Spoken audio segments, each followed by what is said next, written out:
Bison மாரி சாரோட எனக்கு வந்து கர்ணன், மாமன்னன், வாழை, பைசன் கண்டினியூஸாக ஒர்க் பண்ணிகிட்ருக்கோம். என்னென்னா ஒரு படத்துக்கும் அவரோட கிராஃப்டை பார்க்க பார்க்க கொஞ்சம் பயம் வரும். இது எப்படி ஹேண்டில் பண்ண போகிறோம், என்ன பண்ண போகிறோம். மற்ற படத்துக்கெல்லாம் வந்து சொல்லிவிடுவாங்க இப்படி பண்ணணும்னு. இதில் அவரே இறங்கி பண்ணுவார். நான் ஒரு கஸ்டமர் மாதிரி ஆகிடுவேன். அதான் உண்மை. ஸோ ஏன்னா அந்த கதையை அந்த கிராஃப்டை அவர் புரிஞ்சுட்டு ஒரு விஷயம் பண்ணுவார்ல. ஸோ அதோடு நாங்கள் ட்ராவல் ஆகும். இதில் முக்கியமாக சொல்லணும்னா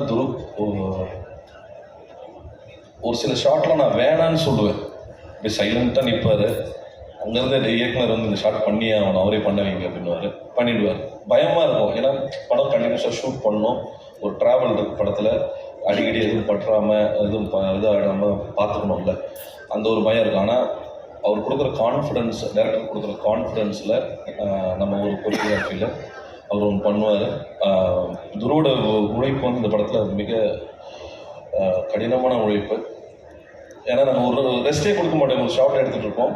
பிரேக்கில் திடீர்னு கேமரா எடுத்துகிட்டு வாங்க போகலான்னு சொல்லுவோம். ஒரு ரன்னிங் ஷாட் எடுக்கலாம். அந்த மாதிரி வந்து போய்டுவாங்க மாண்டேஜ் எடுக்க. ஸோ ரெஸ்ட்டே எடுக்கலாமல் போயிட்டுருக்கோம். அதுக்கப்புறம் எழிலோட எழில் 2 பேருக்கும் ஒரே வயசு தான். வயசை ஏற்றி விட்டாரு. இல்லை எழிலோட ஒர்க்கு ரொம்ப சூப்பர்போ. நான் புதுசாக நிறைய விஷயங்கள் கற்றுக்கிறேன் அவர்கிட்ட இருந்து. அண்டு நிவாஸோட மியூசிக், எடிட்டர் அவர் மற்ற படத்தில் வந்து அசிஸ்டண்ட்டாக ஒர்க் பண்ணி இந்த படத்தில் அவர் வந்து எடிட்டராக பார்க்கும்போது ரொம்ப ரொம்ப சந்தோஷமான வாழ்த்துக்கள். படத்தில் நடித்த ஆக்டர்ஸ் எல்லாருமே ரொம்ப சூப்பராக பண்ணியிருந்தாங்க. படத்தோட முதல் காட்சி நான் தான் வருவேன். அமீர் சார் என்னை நல்லா அடித்தார். 4 தடவை போய் ஹாஸ்பிட்டல்லாம் போய் ஊசிலாம் போட்டுட்டு படத்தோட முதல் காட்சி நான் தான் நடிச்சிருக்கேன். அந்த மீஸெல்லாம் வச்சுட்டு வருவேன்.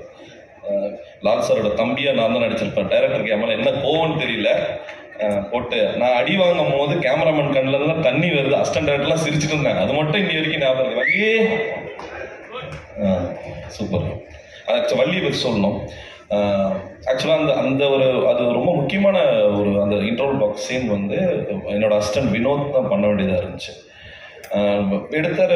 இல்லை வினோத் அண்ணன் பண்ணுறோன்னு டைரக்டர் சொல்லிட்டாரு. பட்டு அந்த ஸ்லாங்கு தாண்டி அந்த ஊரோட ஒரு மொழி இருக்கும்ல, ஒரு பாடி லாங்குவேஜ் இதெல்லாம் இல்லை. எடுத்தாச்சு. கிட்டத்தட்ட 1 மணி நேரம் 1.5 மணி நேரம் 2 மணி நேரம் எடுத்தோம். இல்லை எனக்கும் மைண்டில் இல்லை இது பர்ஃபெக்டாக உட்காரல, இது பண்ணல அப்படின்னு சொல்லிட்டு. அதுக்கப்புறம் தான் வள்ளியை ஏதோ பண்ணிட்டு வா வள்ளி வா வந்து உட்காருன்னு சொல்லி. ஸோ வள்ளி சூப்பராக பண்ணியிருந்தேன். நான் ஆக்சுவலாக என்ன சொல்கிறேன், நான் இன்னும் படம்